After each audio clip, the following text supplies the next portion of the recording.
Hi. പിണക്കം മാറിയില്ലല്ലേ? എന്ത് പിണക്കം? അയ്യോ, അത് മേഡത്തിനോടല്ല, ഗാദിയോടാ. സത്യത്തിൽ ഇത് ടോർച്ചറിങ് കേട്ടോ. മറ്റുള്ളവരെ ടോർച്ചർ ചെയ്യുമ്പോഴുള്ള ബുദ്ധിമുട്ട് എന്താണെന്ന് മനസ്സിലാക്കണം. ഇനിയും പിണങ്ങിരിക്കാനാണ് ഉദ്ദേശം? കുറച്ച് പേന അറിയും. ഗാഥ, നമ്മൾ ഇന്നലെ ഒന്നിച്ച് യാത്ര ചെയ്തല്ലേ, ഒന്നിച്ച് ഐസ്ക്രീം കഴിച്ചതല്ലേ, പിന്നെ എന്തിനാ പിണക്കം? ഒന്നിച്ച് യാത്ര ചെയ്തെന്നോ, ഐസ്ക്രീം കഴിച്ചെന്നോ? പിണക്കം ഇല്ലാന്ന് മമ്മിയെ ബോധിപ്പിക്കാൻ വേണ്ടി ഓരോന്ന് പറയുന്നതായിരിക്കും. സാറേ, ഒന്ന് ഒഴിച്ചു നോക്ക്.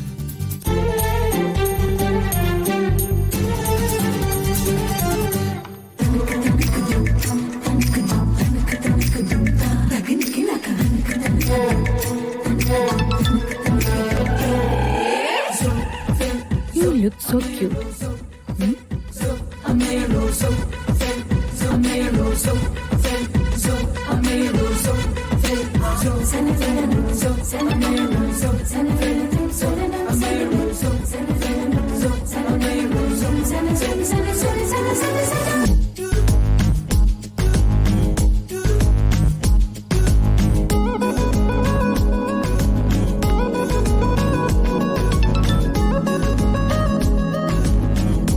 Kill me, it's better.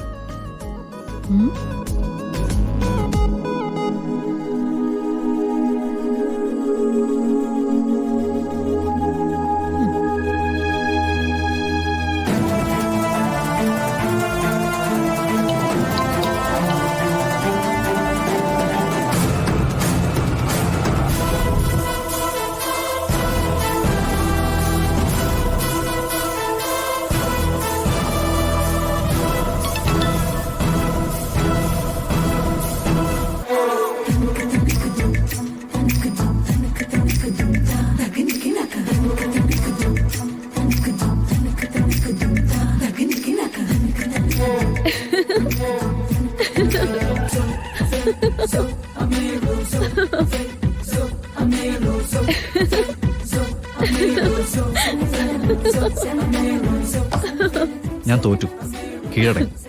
Okay, അംഗീകരിച്ചു. ഓ, സമാധാനമായി. ഗാഥമാർത്തിന് പിണക്കം കാരണം സാർ എന്തുമാത്രം ടെൻഷൻ അടിച്ചെന്ന് അറിയാവോ? മേഡം, അച്ഛൻ വൈകാതെ മേഡത്തിന് വന്ന് കാണും. വിവാഹത്തിന്റെ മുഹൂർത്തം തീരുമാനിക്കുന്ന കാര്യം സംസാരിക്കാൻ. അതിന് സമയമുണ്ടല്ലോ.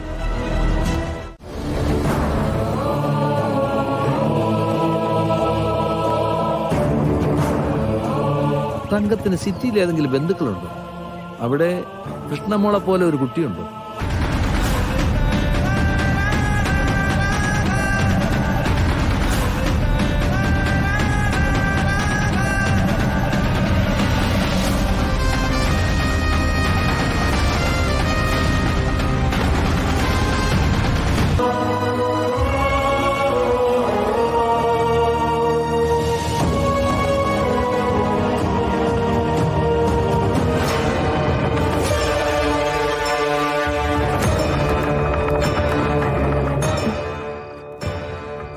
അതെന്താ ദുബായ് മാമനെ അമ്മ ഇറക്കി വിട്ടത്? ഇവര് തമ്മിൽ എന്തെങ്കിലും പ്രശ്നമുണ്ടായോ? ഒന്ന് ചോദിച്ചേക്കാം.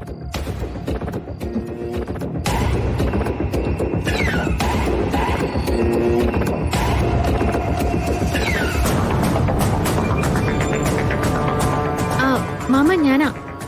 എന്താ മോളെ? മാമനും അമ്മയും തമ്മില് എന്താ പ്രശ്നം ഉണ്ടായത്? അല്ല, എന്ത് പറഞ്ഞാ അമ്മ നിങ്ങളെ ഇറക്കി വിട്ടത്? അത് മോളെ പോലെ ഒരാളെ. എന്നെ പോലെ ഒരാളോ? വേണ്ട, കാര്യങ്ങൾ കൃത്യമായിട്ട് അറിയാതെ കൃഷ്ണമോളൊന്നും പറയണ്ട. എന്താ മാമ മിണ്ടാത്തത്?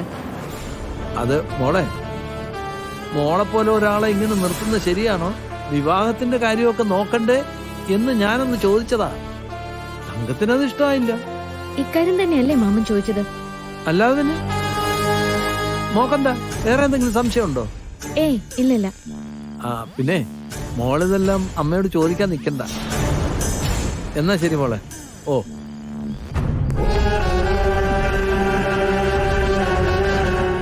എന്തായാലും ദുബായ് മാമൻ അമ്മയോട് ചോദിച്ചത് എന്റെ വിവാഹക്കാരുമല്ല. എന്തോ ഒരു പ്രശ്നമുണ്ടല്ലോ. എന്തു പറ്റാ? അയാൾ നിന്നെ വിളിച്ചിട്ട് പരാതി പറഞ്ഞു. എന്നോട് ആരും പരാതി ഒന്നും പറഞ്ഞില്ല. പക്ഷെ എനിക്ക് അറിയണല്ലോ പിണക്കത്തിന്റെ കാരണം എന്താന്ന്. അമ്മ അങ്ങനെ ആരോടും പിണങ്ങാറുള്ളതല്ലോ. പിന്നെന്താ ദുബായ് മാമനോട് പ്രശ്നം? ഒന്നുമില്ലെങ്കിലും സിറ്റിയിൽ ഇത്രയും ദിവസം ഞാൻ അവരുടെ കൂടെ നിന്നതല്ലേ അമ്മേ. അവരല്ലേ എന്നെ സഹായിച്ചതൊക്കെ. അതുകൊണ്ട് അവരെന്ത് ചെയ്താലും കുഴപ്പമില്ലെന്നാണോ? അവരെന്ത് ചെയ്തെന്ന് അതാ ഞാനീ ചോദിക്കുന്നേ. നീ എന്തിനാ ഇപ്പൊ എന്നെ ചോദ്യം ചെയ്യുന്നേ? ഞാൻ എന്തെങ്കിലും ചെയ്യുന്നുണ്ടെങ്കിൽ അത് കാര്യമുള്ളോണ്ടാന്ന് കരുതിയാ മതി. അങ്ങനെ എനിക്ക് കാണാൻ പറ്റില്ലല്ലോ. പിന്നെ കാര്യം എന്താന്ന് അമ്മ പറഞ്ഞേ പറ്റൂ. അല്ലെങ്കിലേ പറയിപ്പിക്കാനുള്ള സൂത്രമൊക്കെ എന്റെ കയ്യിലുണ്ട്. നിന്റെ ഒരു സൂത്രം കൊണ്ട് എന്റെ അടുത്ത് വരണ്ട. എല്ലാവരും എന്നെ ചോദ്യം ചെയ്യാൻ ഇറങ്ങിയിരിക്കെ. സ്വന്തം മോൾക്ക് പോലും ഒരു സ്നേഹവും ഇല്ല. അവക്കും വേണം കുറെ ഉത്തരങ്ങളും. പിന്നെ പിന്നെ ഒന്നിനും കൊള്ളാത്തൊരവസ്ഥയിലും ഇവിടെ പ്രതിഷ്ഠിച്ചിരുത്തിയിരിക്കുകയാണല്ലോ. അമ്മ എന്തിനാ ഇങ്ങനെ ദേഷ്യപ്പെടുന്നേ? ആ ആ. ആരെയും വിളിച്ച് ബുദ്ധിമുട്ടേണ്ടി വന്നില്ല. പ്രതികളെല്ലാരും ഹാജരുണ്ട്. പ്രതികളോ? പിന്നെ അല്ലാതെ സാറിന്റെയും ഗാഥമാടത്തിന്റെയും വിവാഹ നിശ്ചയം കഴിഞ്ഞിട്ട് എത്ര നാളായി? ഇത്ര നാളായിട്ടും വിവാഹത്തിന് മുഹൂർത്തം കുറിക്കാത്ത നിങ്ങളെ പ്രതികളെന്നല്ലാതെ പിന്നെ വേറെ എന്താ വിളിക്കുക? എന്താ ഇവിടെ? ആഹാ, അമ്മ ഇവിടെ ഉണ്ടായിരുന്നോ? ഞാൻ പിന്നെ എവിടെ പോനാ? ഞാൻ വെറുതെ വിശേഷം ചോദിച്ചെന്നേ ഉള്ളൂ. അമ്മേ, ഞങ്ങൾ കുറച്ചു മുമ്പ് സിതാരമേമനെ കണ്ടിരുന്നു. സംസാരിച്ച കൂട്ടത്തില് വിവാഹത്തിന്റെ തീയതി നിശ്ചയിക്കുന്ന കാര്യം സംസാരിച്ചിരുന്നു. അപ്പോ എങ്ങനെ മുത്തശ്ശി കാര്യങ്ങള്? അച്ഛനാണല്ലോ മുത്തശ്ശിയുടെ റിമോട്ട്. എന്നാ അച്ഛൻ പറ. ഇത്തരം കാര്യങ്ങളിൽ അമ്മയുടെ അഭിപ്രായം എന്താണോ അതനുസരിച്ച് മുമ്പോട്ട് പോവാ.